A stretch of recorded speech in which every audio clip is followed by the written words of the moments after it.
Welcome to the AI Chat Podcast. I'm your host, Jaden Schaefer. Every day, I break down AI news, interview guests, and explain the implications of AI in your life and business.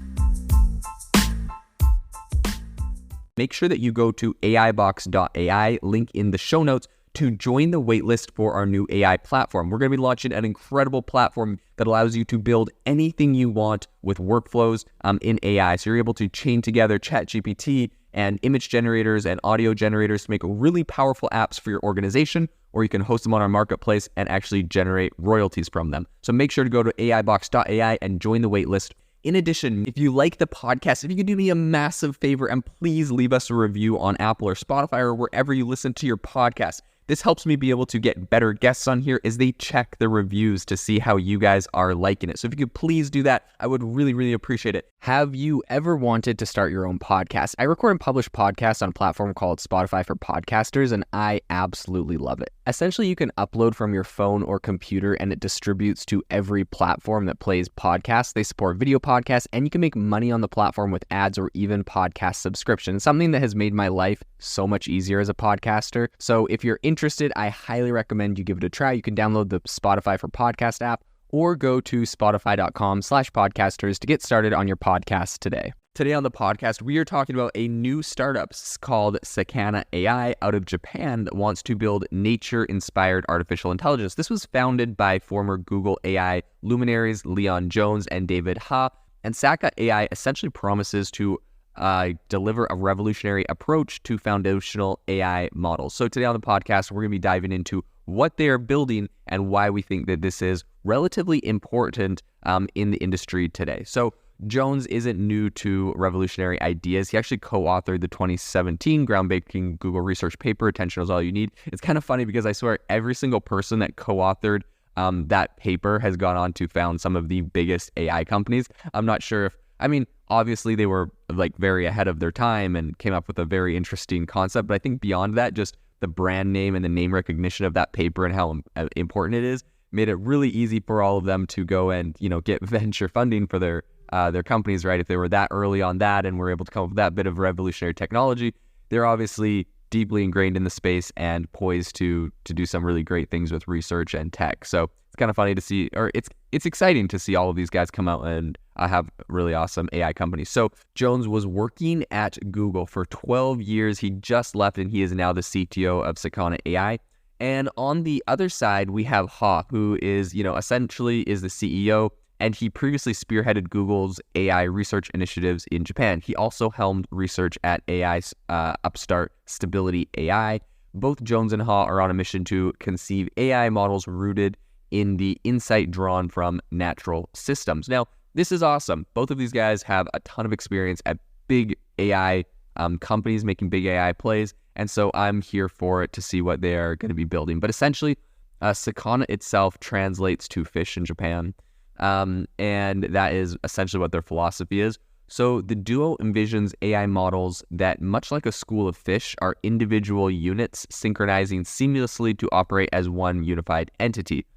Drawing from the intelligence exhibited by nature and fundamentals such as evolution and emergence. They are committed to essentially devising AI solutions that are adaptable rather than static and inflexible. Now, one thing I do want to say about this, like having the whole school of fish concept or whatever, this isn't entirely new, and it's not like, oh my gosh, these are the first people to do this. I'm sure they're going to do a lot of really innovative things, and I'll cover some more things that they're doing here that's interesting. But what I did want to bring up is that ChatGPT is actually doing this in a way, probably on not such a granular scale that they're about to go into, but I do think this concept is really interesting, and so I think that they're actually in the right direction, because essentially there was a bunch of leaks recently for model weights of ChatGPT, and we were able to get a lot of insights into what they're doing, but essentially in that leak, we found out that ChatGPT is essentially segmented into 16 different professionals, and so it's like there's 16 mini models in ChatGPT. There's one model, when you ask a question, it determines which of the 16 models could respond best. That's why sometimes I feel like when I ask questions in different ways,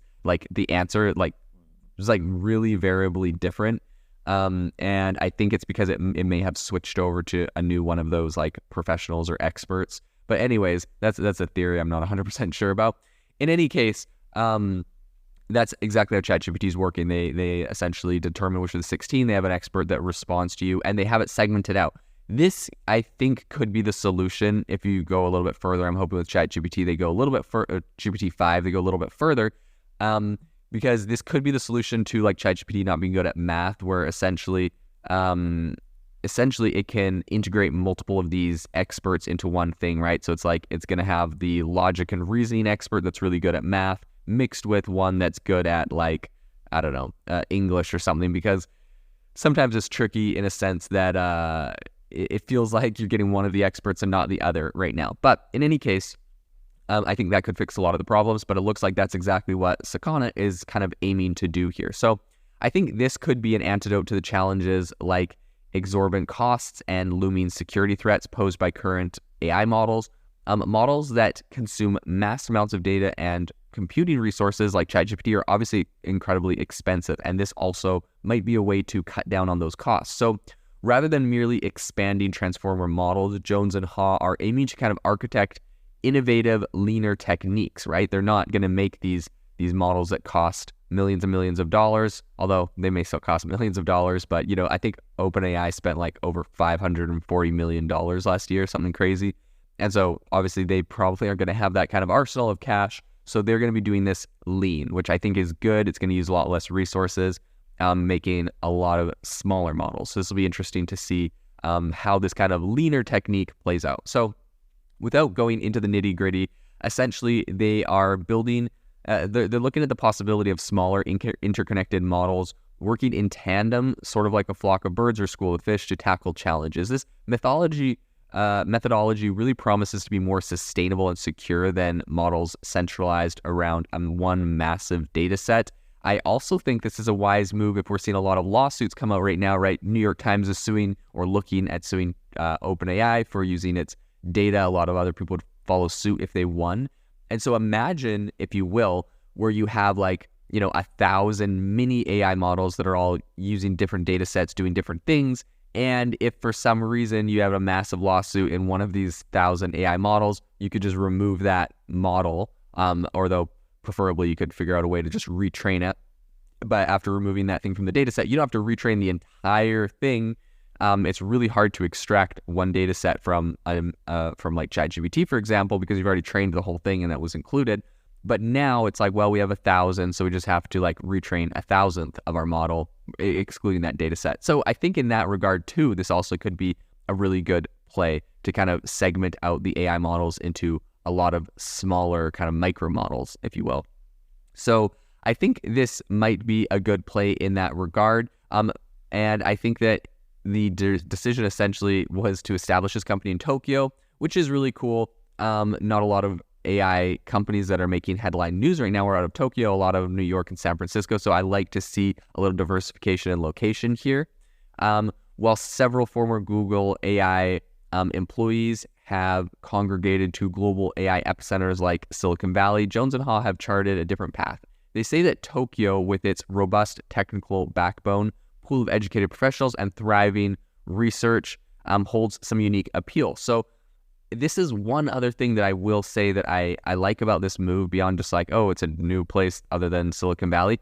I really think that if we want to have a very global and robust and diverse AI ecosystem, we need to do this. We need to spread out. We can't just have everyone from everywhere around the world all congregate in Silicon Valley, inside of what is sort of a tech think bubble where a lot of people all think the same. There is so many different places around the world with so many different ways of thinking, and I do think it's very healthy to have a lot of different perspectives. Now, I know most of my listeners are from California, but I'm sure you guys, you all see it too, right? There is a lot of people think the same way inside of their own bubbles and circles, and so I think spreading it out gives you a lot of diversity, which is really, really powerful and a great thing to see. So I think that the city has a lot of international expertise combined with its potential to mold AI solutions for non-Western contexts. I think that holds a lot of promise. A lot of different Asian cultures have different ways of thinking or solving problems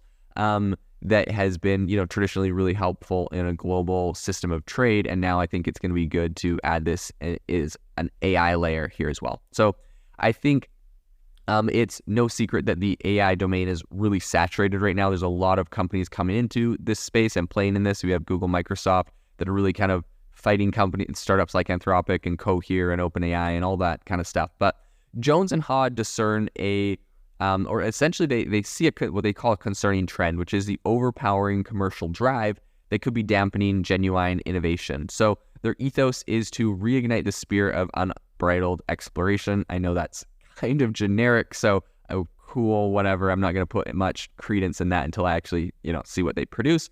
But in any case, I think their unique trajectory of Sakana AI really resonates with researchers who are looking for a shift from really, commercial rigidity to something a little bit more exciting and interesting. So regardless of if that tagline there actually means anything, I think it does a good job in getting some of the top talent to want to work at your company. So in that regard, tip of the hat. You got to do what you got to do, and I think that's a great move. So the company has already onboarded an academic scholar and is looking for more visionaries passionate about foundational research.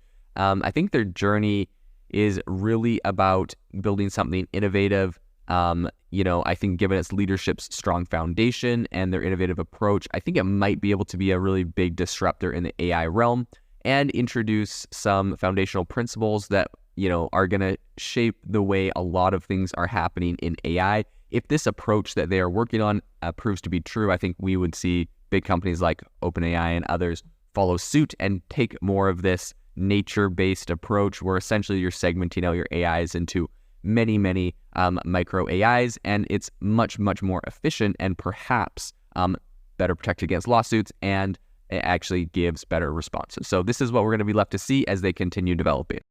This episode is brought to you by Shopify.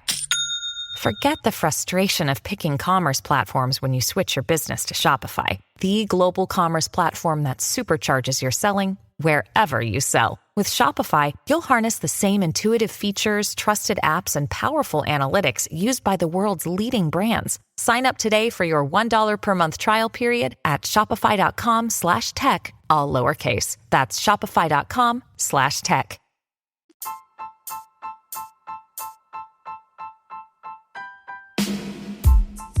Thank you for listening to the AI Chat Podcast. If you enjoyed the podcast, I'd appreciate it if you rate me wherever you listen to podcasts. And if you're looking for an innovative group of AI enthusiasts, make sure you check out our Discord channel and also our Facebook community. It's obviously a lot more interactive than a podcast where we can actually share software tools, prompts that we're using in everyday AI. I'll leave a link for those in the description below.